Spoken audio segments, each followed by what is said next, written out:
최초의 국민투표 평등선거로 대통령이 되었던 넬슨 만델라는 그의 자서전 A Long Walk to Freedom, 자유를 향한 긴 여정이라는 책 속에서 자신의 손녀를 처음 만나보았을 때의 상황을 자세하게 회상을 합니다. 감옥에서 27년을 보낸 가운데 수감 생활을 시작한 지 14년이 돼서야 비로소 딸과의 첫 연애를 허락을 받습니다. 어렸을 때 헤어진 후 한 번도 보지 못했던 딸이 성숙한 여인이 되어서 찾아왔을 때 그는 갓난 막 태어난 아기를 만델라의 손에 안겨주었습니다. 첫 손녀 딸이었습니다. 그는 그 책에서 회고하기를 그렇게 부드럽고 연한 피부를 가진 갓난 아기를 오랜 세월 동안 삽과 곡괭이밖에 만져보지 못했던 나의 거친 손으로 만졌을 때 나는 이루 말할 수 없는 황홀한 기쁨을 느꼈다. 아마 이 세상의 어느 누구도 그때의 나만큼 행복하지는 못했을 것이다. 그렇게 회상을 했습니다. 우리나라처럼 남아프리카 공화국 만델라가 속한 그 부족에도 새로 태어난 아기의 이름을 할아버지가 지어주는 그런 관습이 있었던 것 같습니다. 그래서 그는 아기를 품에 안고 여러 가지 이름을 생각했습니다. 뭐라고 이름을 지을까? 어떤 이름이 가장 적합할까? 그때 즉각적으로 그에게 하나의 이름이 떠올랐습니다.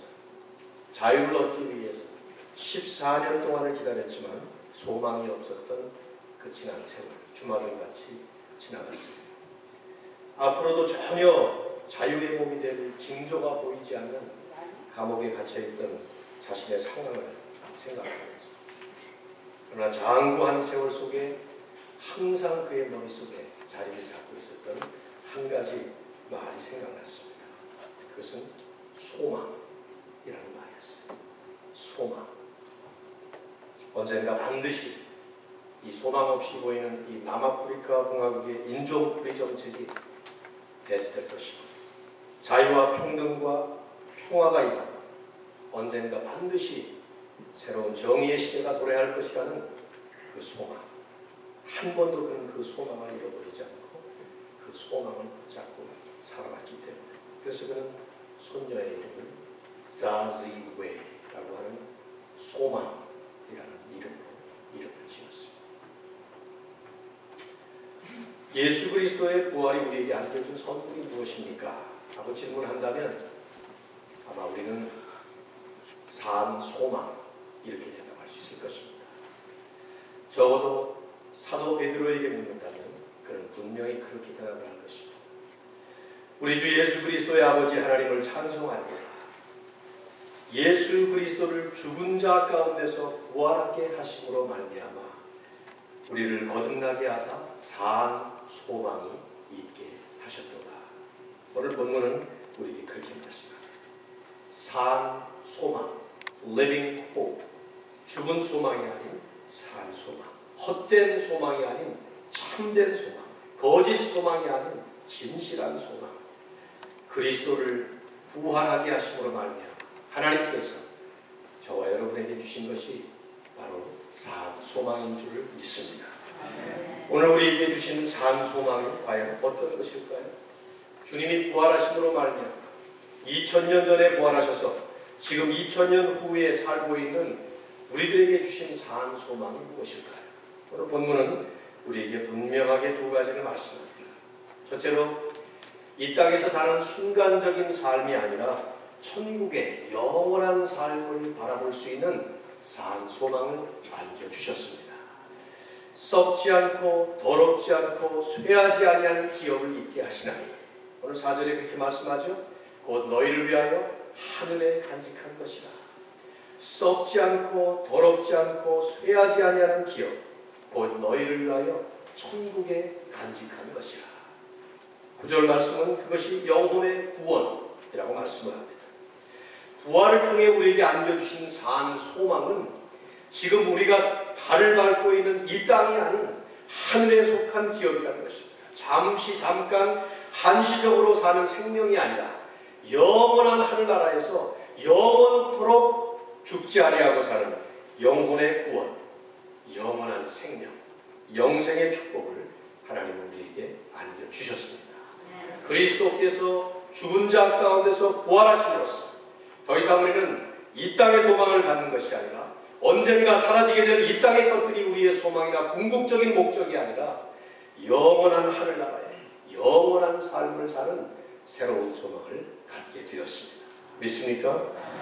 다른 사도들도 이 사실을 얼마나 많이 강조했는지 몰라요. 아니, 성경을 읽어보시면, 특별히 신약성경의 서신서를 읽어보면 사도들은 초대교회를 향해서 끊임없이 계속해서 외쳤던 메시지가 바로 이 메시지였습니다. 오직 우리의 시민권은 하늘에 있는 자, 거기서 구원하는 자 곧 주 예수를 기다리노니. 사도 바울은 빌립보 교회에 말씀하면서 그 말씀했습니다. 우리의 시민권이 하늘에 있다. 여러분, 미국에서 사시면서 시민권의 소중함을 아시죠? 이게 얼마나 중요합니까? 시민권이 하늘에 있다. 우리의 소속이 이제는 하늘에 속했다고 분명하게 말씀해요. 히브리서 기자는 히브리 11장 16절에서 더 나은 본향을 사모하니 곧 하늘에 있는 것이라. 우리가 속한 고향이라는 것입니다. 한국이 고향이 아니라 결국 돌아가게 될 마지막 궁극적 본향이 하늘에 있다고 말씀해요. 아니, 주님은 뭐라고 말씀했지? 아예 주님께서는 노골적으로 말씀하셨어요. 너희를 위하여 보물을 땅에 쌓아두지 말라. 너희를 위하여 보물을 하늘에 쌓아두라. 왜냐하면 하늘이 저와 여러분이 속한 우리들의 진정한 고향이 되기 때문입니다. 하늘에 속한 썩지 아니하고 시들지 아니하고 쇠하지 아니하는 이 진정한 기업, 영원한 하늘나라의 영원한 생명, 이것을 바라보고 사는 것이 주님께서 우리에게 주신 부활의 산 소망입니다. 이 말씀은 우리가 사는 이 땅에서의 삶을 무시하거나 소홀히 여기라는 것은 아닙니다. 비현실적인 삶, 그래서 맨날 하늘만 바라보며 날마다 하늘만 쳐다보면서 지금 우리가 살고 있는 현실의 삶을 투어시하는 것이 아닙니다. 열심히 일해야죠. 땀 흘리고 일해야 합니다. 수고해야 합니다. 개미에게 가서 그 일하는 것을 배우라고까지 말씀을 했으니까요. 그러나 우리가 이 땅에서 땀 흘리고 수고하고 애쓰고 최선을 다해서 사는 것은 어디에 우리의 궁극적인 소망이 있느냐 하는 것을 분명히 알고 믿고 바라볼 때 우리가 이 땅에서 수고하는 것에 의미가 있다는 것입니다. 중요한 것은 무엇을 위해서 땀을 흘려도 무엇을 위해서 땀을 흘리고 수고를 해도 무엇을 위해서 수고하고 어디를 향해서 무슨 목적을 향해서 가느냐를 분명히 알고 인식하고 살 때 우리는 이 땅에서의 삶이 열심히 일하면 일할수록 거기에 분명한 의미가 있습니다. 오늘 현대인들은 순간이라고 하는 우리의 삶의 일상 속에서 영원이라고 하는 인생의 궁극적 목적지에 대한 시각을 잃어버리고 살고 있어요.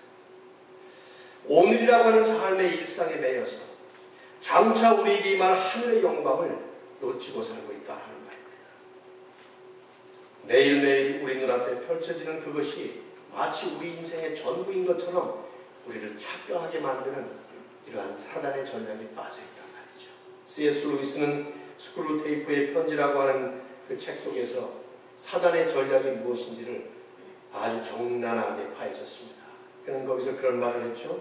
기독교를 현세적 종교, 이 땅에서 우리가 모든 것이 의미가 있다고, 이 땅의 전부, 그 전부가 우리에게 의미 있는 것이라고 그렇게 만드는 기독교를 현세적 종교로 만들려고 하는 것은 마귀의 탁월한 전략이다 하는 말을 했습니다.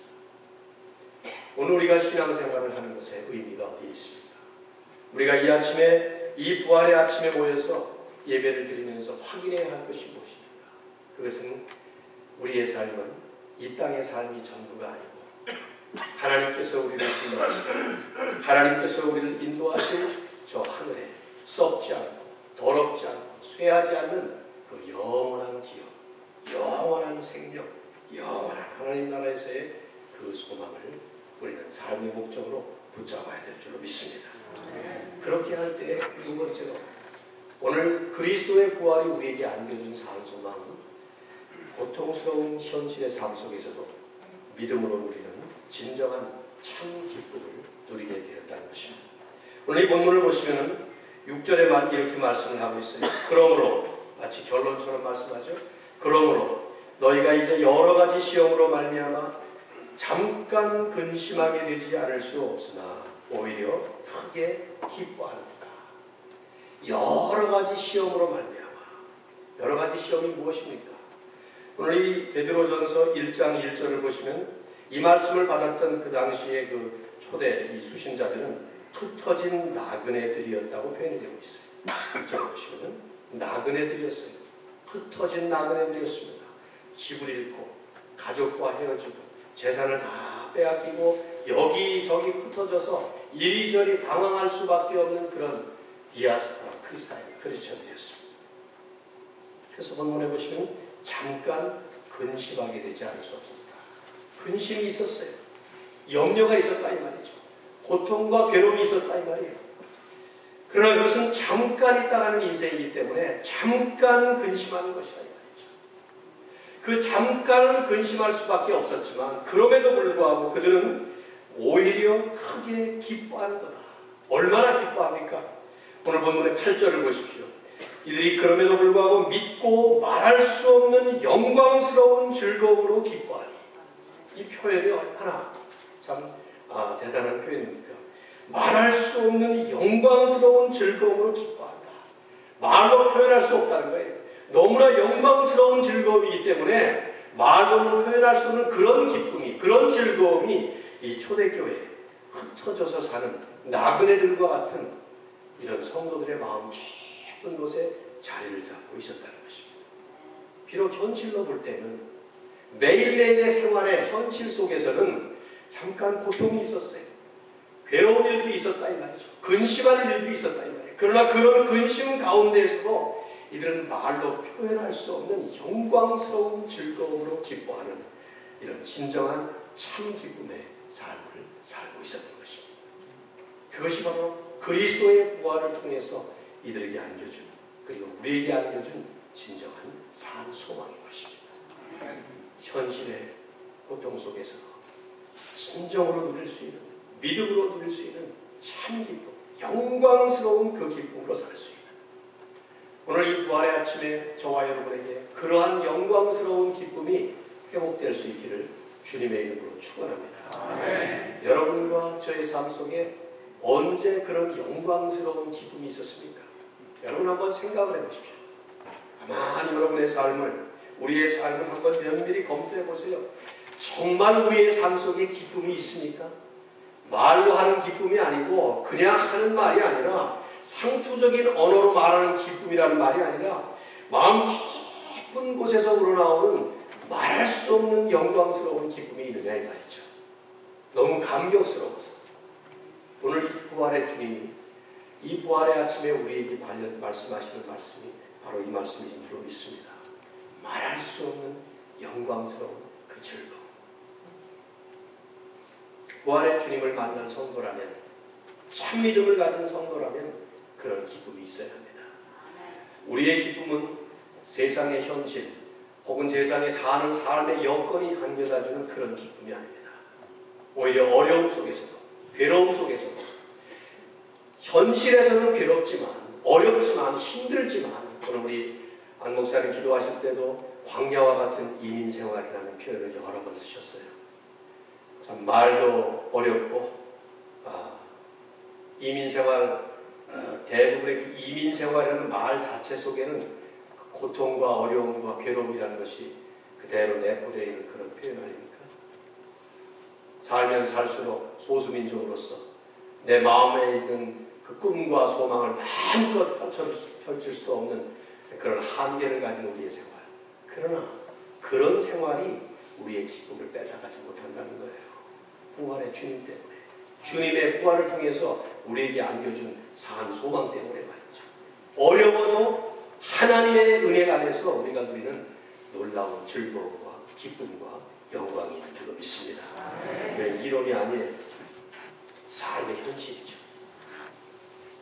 기도하고 묵상하고 말씀을 생각하고 예배를 드릴 때마다 우리 안에 성령께서 이러한 진정한 기쁨을 충만하게 회복시켜 주셔야 되는 줄로 믿습니다. 부활주일 이 아침 이런 기쁨을 한번 맛보시기 바랍니다. 하나님이 우리의 기쁨의 근원이 되어야 되는데, 하박국 선지자는 하박국 3장 17절에서 우리가 잘 아는 말씀 하지 않았어요? 비록 무화과나무가 무성치 못하고 포도나무에 열매가 없고 감람나무에 소출이 없고 밭에 식물이 없을지라도 어떻게 해요? 무엇 때문에 기뻐해요? 나는 하나님 여호와를 인하여 기뻐하리로다. 구원의 하나님을 인하여 즐거워하리로다. 하나님이 우리의 기쁨의 근원입니다. 돈이 아니고 건강이 아니고 잘 먹고 잘 사는 이 땅에서의 잠깐 지나고 마는 그 삶에 우리의 기쁨의 근원이 있는 게 아니라 말이죠. 이 새벽에 잠깐 이 말씀을 전하면서 참으로 성령께서 여러분과 저의 심령 속에 우리들의 삶 속에 진정한 하나님의 기쁨이 소망으로 자리를 잡을 수 있기를 주의 이름으로 축원합니다.